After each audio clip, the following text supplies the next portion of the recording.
Some houses carry memories. Some carry secrets. And some, if the stories are true, seem to be waiting for the wrong family to walk through the front door. In 2014, one family believed they had just purchased the beginning of a better life. The house was large, beautiful, and located in Westfield, New Jersey, a town known for being quiet, polished, and safe. It looked like the kind of place where children would grow up feeling protected, where neighbors would wave from their lawns, and where the future would feel stable. But almost as soon as the papers were signed, that dream began to collapse in a way that felt so strange and invasive that it still unsettles people to this day. Before the family had fully moved in, they received a letter.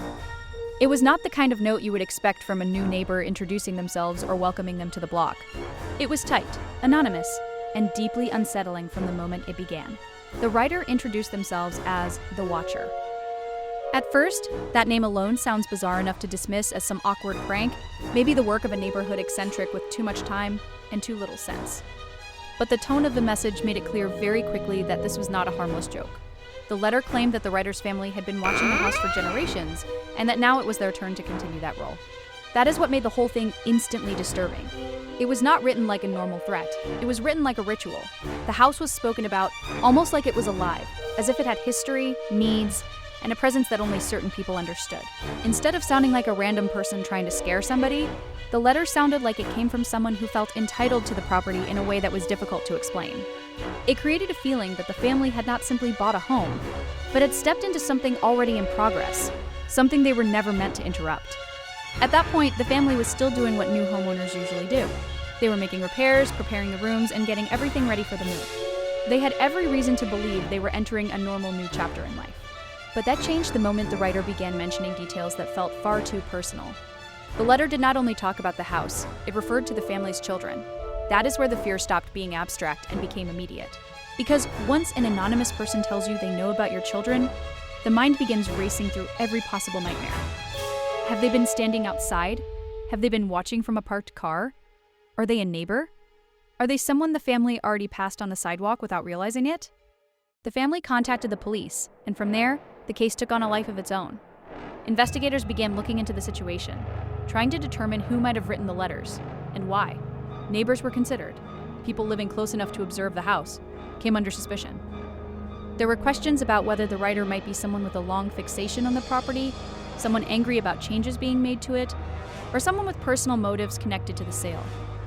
The problem was that nothing about the case was simple. There was suspicion, there were theories, but there was never the clean, satisfying breakthrough that people expect from a real-life mystery. More letters reportedly followed, and instead of calming the situation, they made it worse. The messages became increasingly eerie, and the writer's language gave the impression of somebody who enjoyed creating psychological fear. One of the most disturbing details was the phrase used to describe the children as young blood. That wording made the entire case feel darker, colder, and much more threatening. It is one thing to receive a creepy anonymous message. It is something completely different to read language that sounds obsessed, theatrical, and invasive, especially when it seems directed toward the most vulnerable members of the family.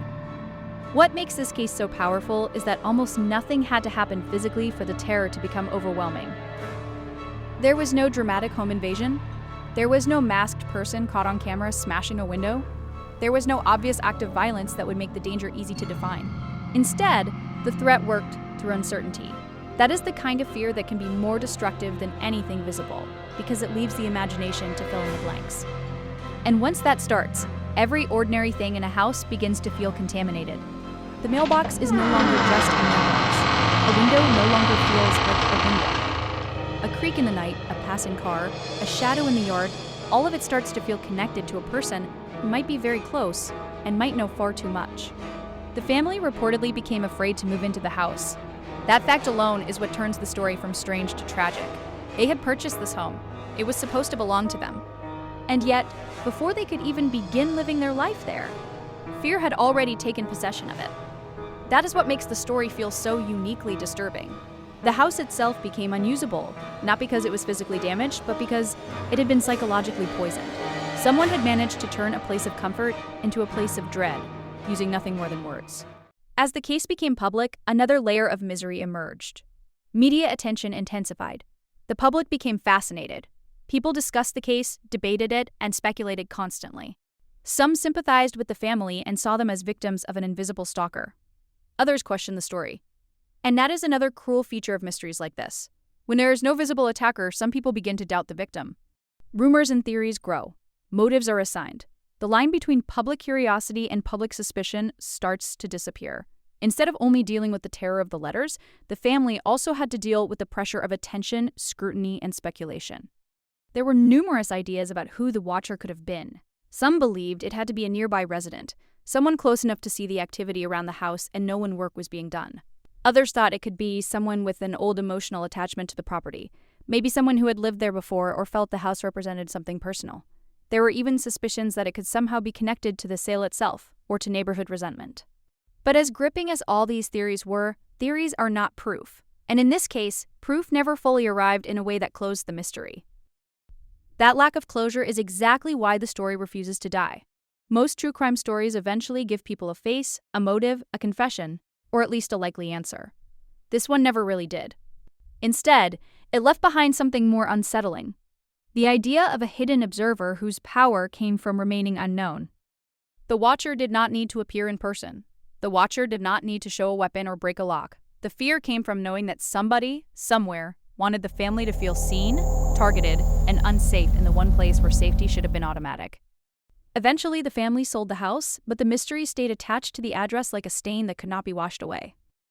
And that part matters, because it shows that even when people physically leave a place, the psychological damage can linger much longer.